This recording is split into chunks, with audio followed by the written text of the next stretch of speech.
இந்திய இராணுவத்தில் 12வது பாஸ் பண்ணியிருந்தா போதும், நிரந்தரமான வேலைவாய்ப்பு அனௌன்ஸ் பண்ணியிருக்காங்க நமது இந்திய கவர்மெண்ட்டு.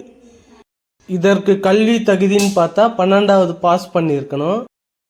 நேர்முக தேர்வு மட்டும் சொல்லியிருக்காங்க. மாதம் சம்பளம்னு பார்த்தீங்கன்னா 56,100 ரூபாய்ன்னு சொல்லியிருக்காங்க. இதை விண்ணப்பிக்க லாஸ்ட் டேட்டுன்னு பார்த்தீங்கன்னா 13 நவம்பர் 2025 அன்றைக்குள்ள கடைசி டேட்டுன்னு சொல்லியிருக்காங்க. இந்த வேலைக்கு விண்ணப்பிக்க ஆண் பெண் இருபாலர்னு சொல்லியிருக்காங்க. நம்ம வீடியோக்குள்ளே உள்ள போய் பார்க்கலாம். இதை பற்றி இந்த வீடியோவை முழுசாக பாருங்கள், ஸ்கிப் பண்ணி பார்க்காதீங்க. முழுசாக பார்த்தா தான் இந்த வீடியோவில் எப்படி அப்ளை பண்ணுறதுன்னு தெரியும். வீடியோ பிடிச்சிருந்தா சப்ஸ்கிரைப் பண்ணுங்கள், லைக் பண்ணுங்கள், அடுத்தவங்களுக்கு ஷேர் பண்ணுங்கள். அப்போ தான் நம்ம சேனலில் போடக்கூடிய நோட்டிஃபிகேஷன் அடுத்தவங்களுக்கு தெரியும். டிஸ்கிரிப்ஷனில் லிங்க் கொடுத்துருக்கேன். லிங்க்கை கிளிக் பண்ணிங்கன்னா இந்த மாதிரி ஓப்பன் ஆகும். இதில் நோட்டிஃபிகேஷன் 2வதாக இருக்குது பாருங்கள், அதை கிளிக் பண்ணுங்கள். கிளிக் பண்ணிங்கன்னா இந்த மாதிரி பேஜ் தான் ஓப்பன் ஆகும். இதில் பார்த்தீங்கன்னா முதல்ல ஹிந்தியிலும், 2வதாக பார்த்தீங்கன்னா இங்கிலீஷ்லேயும் இருக்கும். நீங்கள் ஸ்க்ரோல் பண்ணி பார்த்தீங்கன்னா தெரியும். உங்களுக்கு எந்த லாங்குவேஜ் கம்ஃபர்டபுளாக இருக்கோ அந்த லாங்குவேஜ் அனைத்து விவரங்களும் இந்த நோட்டிஃபிகேஷன்லேயே இருக்கும். பார்த்து தெரிஞ்சுக்குங்க. 12th படித்து பாஸ் பண்ணியிருந்தாவே போதும். டெக்னிக்கல் என்ட்ரி ஸ்கீமில் 55வது பேட்சில் வந்து சேரலாம்னு சொல்லியிருக்காங்க.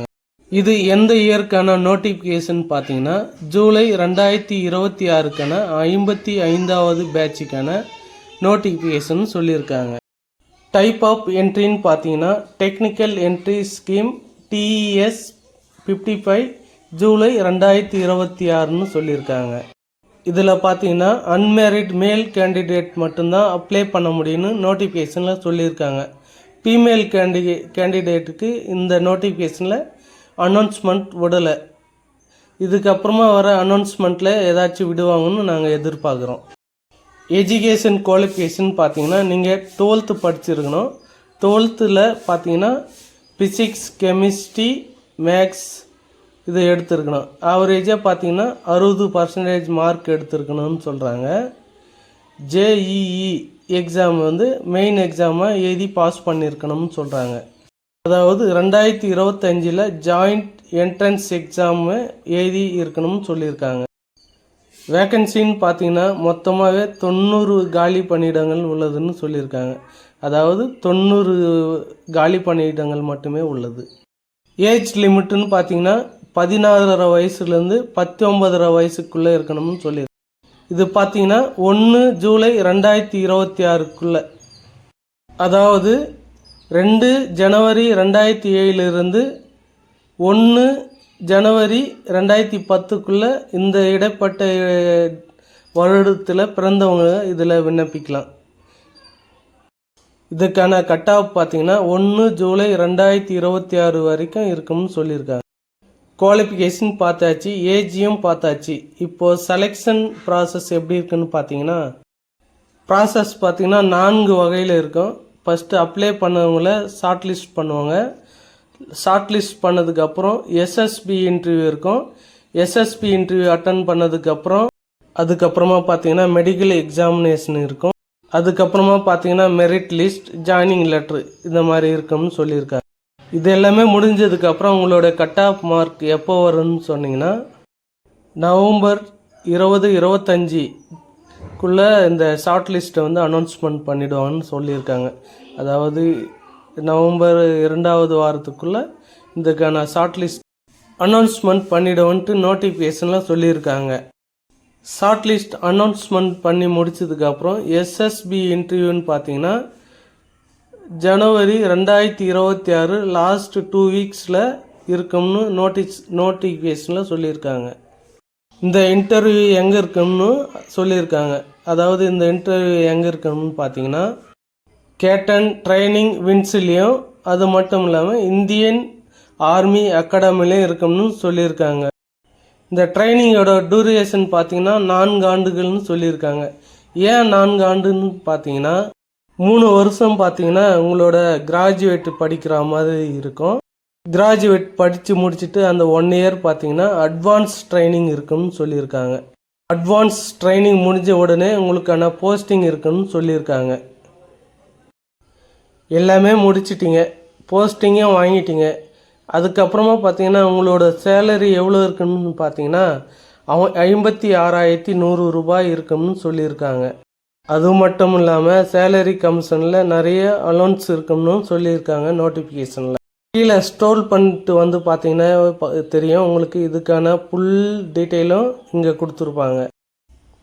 இதில் பார்த்தீங்கன்னா +2 பாஸ் பண்ணியிருந்தாவே போதும்னு சொல்லியிருக்காங்க. அது கூடவே பார்த்தீங்கன்னா approved in JEE main 2025 exam எழுதியிருக்கணும்னு சொல்லியிருக்காங்க. JEEன்னு சொன்னால் ஜாயிண்ட் என்ட்ரன்ஸ் எக்ஸாம் பாஸ் பண்ணியிருக்கணும்னு சொல்லியிருக்காங்க. 12th பாஸ் பண்ணியிருக்கணும், JEE எக்ஸாம் எழுதி பாஸ் பண்ணியிருக்கணும்.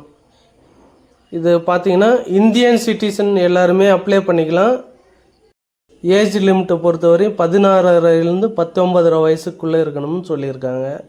குவாலிஃபிகேஷன் பொறுத்தவரையும் +2ன்னு சொல்லியிருக்கேன். JEE எக்ஸாம் எழுதியிருக்கணும்ன்ற சொல்லியிருக்கேன். 2025 எழுதியிருந்தாலும் சரி, அதுக்கு முன்னால் எழுதியிருந்தாலும் சரி, இது இருந்தாவே விண்ணப்பிச்சிக்கலாம்னு சொல்லியிருக்காங்க.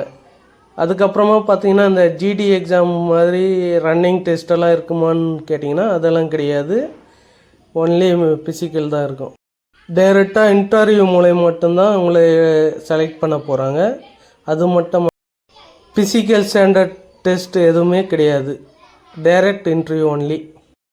வேக்கன்சி பொறுத்த வரைக்கும் இப்போதைக்கு 90 அனௌன்ஸ்மெண்ட் பண்ணியிருக்காங்க. ஜாப் வேக்கன்சி அதுக்கு மேலேயும் மாறத்துக்கு வாய்ப்பு இருக்குன்னு அனௌன்ஸ்மெண்ட் பண்ணியிருக்காங்க. டியூரேஷன் பார்த்தீங்கன்னா 4 இயர்ஸ்ன்னு சொல்லியிருக்காங்க. 3 இயர்ஸ் வந்து பார்த்தீங்கன்னா கிராஜுவேட்டும், 1 இயர் வந்து அட்வான்ஸ் எஜுகேஷனும் இருக்குன்னு சொல்லியிருக்காங்க. ட்ரைனிங்னு பார்த்தீங்கன்னா phase 1 phase 2ன்னு கொடுத்துருக்காங்க. அதாவது நம்ம டிகிரி படிக்கும்போது 1ஆம் ஆண்டு 2ஆம் ஆண்டுன்னு இருக்குல்ல, அது மாதிரி phase 1 phase 2ன்னு கொடுத்துருக்காங்க. முதல்ல ஸ்டார்டிங்கில் சம்பளம்னு பார்த்தீங்கன்னா இங்கே 56,100 ரூபாய்னு சொல்லியிருக்காங்க. 4 ஆண்டு முடிவில் பார்த்தீங்கன்னா இதே 1,77,500 ரூபாய் என்ற நிலையில் இருக்கும்னு சொல்லியிருக்காங்க.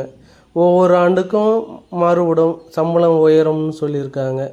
அது மட்டும் இல்லை, 2 வருஷத்துக்கு ஒரு முறை உங்களுக்கு ப்ரொமோஷன் இருக்கணும்னு சொல்லியிருக்காங்க. அந்த ப்ரொமோஷனுக்கு அப்புறம் பார்த்தீங்கன்னா உங்களோட சேலரியும் அப்படியே இன்க்ரீஸ் ஆகும் அப்படின்னு அனௌன்ஸ்மெண்ட் பண்ணியிருக்காங்க. அது மட்டும் இல்லாமல் இதில் பார்த்தீங்கன்னா மிலிட்ரி சர்வீஸ் பே, ஃபிக்ஸடு, இந்த மாதிரி பார்த்தீங்கன்னா கேடல் ட்ரைனிங், இந்த அலௌன்ஸு, HRA, DA, இந்த மாதிரி அனௌன்ஸ் நிறைய இருக்குதுன்னு சொல்கிறாங்க. ட்ரான்ஸ்ஃபர் அலௌன்ஸு, இதில் பார்த்தீங்கன்னா நிறையவே கொடுத்துருக்காங்க. அனௌன்ஸ்மெண்ட் பார்த்தீங்கன்னா 60,000 ரூபாய் 70,000 ரூபாய்க்கு மேலே வரும்னு நான் நினைக்கிறேன். அதாவது ட்ரைனிங்கில் இருக்கும் போதே பார்த்தீங்கன்னா 60,000லேருந்து 70,000 வரையும் கிடைக்கும்னு சொல்லியிருக்காங்க. அதாவது அலௌன்ஸ் எல்லாம் சேர்த்து இவ்வளோ ரூபா வரும்னு நான் எதிர்பார்க்குறாங்க, இருக்கும்னு சொல்லியிருக்காங்க. ஒரு வருடத்துக்கு லீவு எத்தனை நாள் இருக்கும்னு பார்த்தீங்கன்னா 80 நாள் இருக்கும்னு சொல்லியிருக்காங்க. அது மட்டும் இல்லைங்க, ஸ்க்ரோல் பண்ணி பார்த்தீங்கன்னா இதில் எப்படி அப்ளை பண்ணுறது, என்ன விவரம், இது எல்லாமே இருக்கும். நீங்கள் ஸ்க்ரோல் பண்ணி பார்த்தாவே தெரியும். இது எப்படி விண்ணப்பிப்பதுன்னு ஸ்டெப் பை ஸ்டெப்பாக இதில் ஸ்க்ரோல் பண்ணி பார்த்தீங்கன்னா உங்களுக்கே தெரியும். இதுக்கு என்னென்ன டாக்குமெண்ட் தேவை, அது எவ்வளோ கேபியில் இருக்கணும், இது எல்லாமே கரெக்டாக தெளிவாக கொடுத்துருக்காங்க. நீங்கள் ஸ்டெப் பை ஸ்டெப்பாக அதை ஸ்க்ரோல் பண்ணி பார்த்து தெரிஞ்சுக்குங்க. ஜாப் எப்படி அப்ளை பண்ணுறதுன்னு போய் பார்க்கலாம். நான் டிஸ்கிரிப்ஷனில் லிங்க் கொடுத்துருக்கேன், அதை கிளிக் பண்ணி உள்ளே போங்க. உள்ளே போனீங்கன்னா இந்த வெப்சைட்டு மெயின் பேஜ் வந்து இப்படி தான் இருக்கும். இதில் அப்ளை கிளிக்குன்னு இருக்குது, அதை கிளிக் பண்ணிங்கன்னா இந்த மாதிரி தான் இருக்கும் மெயின் பேஜ். இது உள்ளே போயிடுங்க. உள்ளே போயிட்டிங்கன்னா இங்கே என்ன எல்லாம் அனௌன்ஸ்மெண்ட் விட்டுருக்காங்க, நோட்டிஃபிகேஷன் எல்லாமே இருக்கும், அதெல்லாமே பார்த்து தெரிஞ்சுக்கிங்க.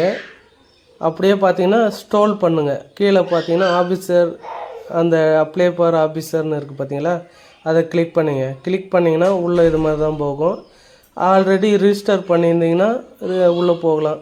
மெயில் ஐடி கம்பல்சரிங்க. இல்லை புதுசாக பண்ணுறீங்கன்னா ரிஜிஸ்ட்ரேஷன் இருக்குது பாருங்கள், அதை கிளிக் பண்ணுங்கள். அதை கிளிக் பண்ணிங்கன்னா புதுசாக பண்ணுறவங்களுக்கு என்னென்ன டாக்குமெண்ட் தேவை, அது எவ்வளோ சைஸில் இருக்கணும், என்னன்ற எல்லாமே அனைத்து டீட்டெயிலும் இதிலே இருக்குது பாருங்கள். அதுக்கேற்ற மாதிரி உங்களோட டாக்குமெண்ட் எல்லாம் ரெடி பண்ணி நீங்கள் ரிஜிஸ்டர் பண்ணிக்கோங்க.